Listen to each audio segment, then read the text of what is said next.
Well, now that Donald Trump is president again, it'd be nice to believe that the economy is going to have a bump and the workload will continue to be steady and consistent.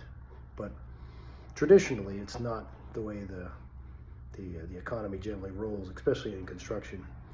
And most of the work that ends up happening on people's houses is always, I wouldn't say not necessary, but it's a luxury to be able to hire somebody to come renovate and to make your house into what you're dreaming it could be, right? Fulfilling your dreams. So the economy kind of has its ups and downs, has its waves. And it used to be, I remember looking at this years ago, had like an 8-year cycle, ups and downs, highs and lows, peaks and valleys. And I've seen a lot of contractors over the years, they will come up right as it's getting into the boom season. Everything's getting busy, everybody's got a lot of work. There's too much work to go around, there's just not enough guys. So this guy throws his shingle out that says, I'm here for hire, and he starts doing some work.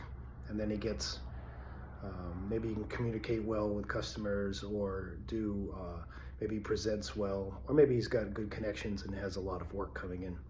So what he does is he starts scaling at that point. Hires a guy, hires another guy, hires another guy. Next thing you know, well, I need to get around, so they get new trucks.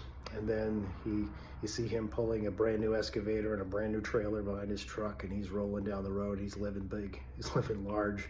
And then the peak is over and the decline starts.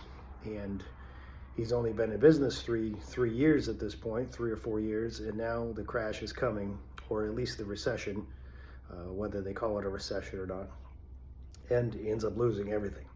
Times get really tough.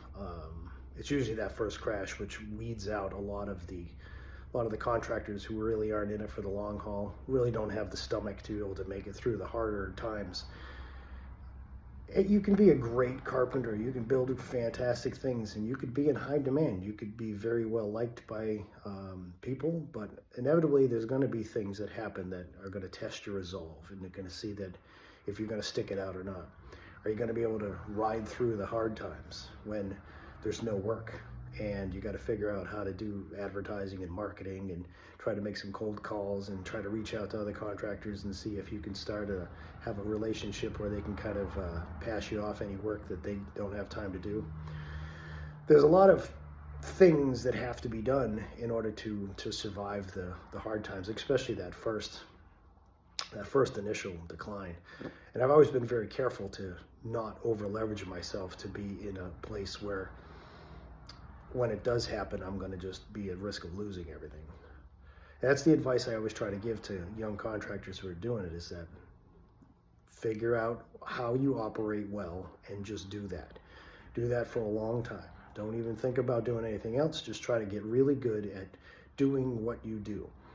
Go and do your estimate, do your work, do your time and materials, however you do it. Just do that and do it well, and don't over leverage yourself. Don't start taking on things that are outside of your normal wheelhouse, right? Somebody says, well, I'd like a concrete driveway put in.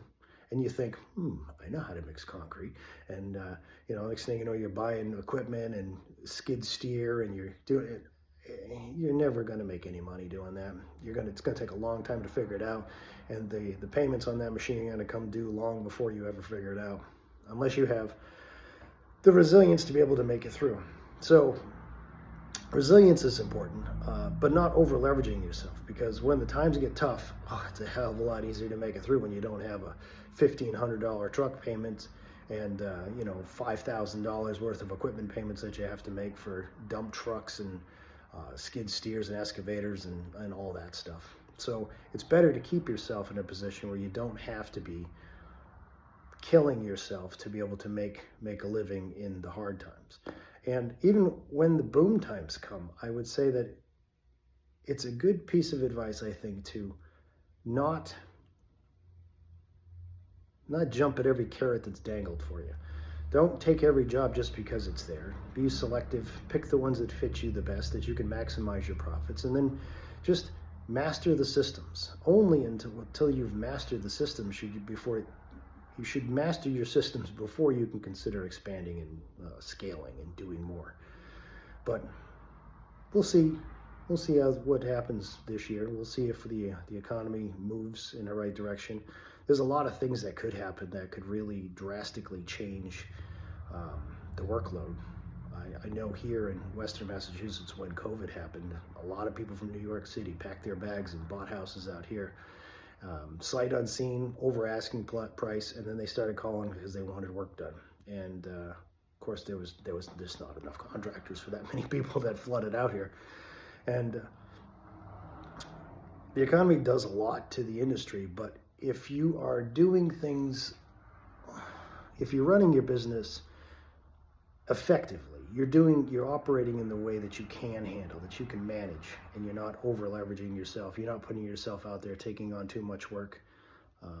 I know this all from some of this from bad experiences myself that I've tried to, the work came in, I took on big projects, trying to put guys on the projects, and then there's a large learning curve when it comes to trying to scale from 1 or 2 guys to 7 or 8 or 9 guys. There's a whole different, it's a different game. It's a different game, and you gotta try to learn as you go. But if you keep bouncing from one game to the next, you're gonna lose them all. You gotta stick at one. Stick at that one game that you're good at, that you know how to do. And for me, I like doing like custom design build stuff, renovations, even small cabinetry stuff, bathrooms, kitchens. I enjoy all that stuff, and I think that it's very rewarding and satisfying.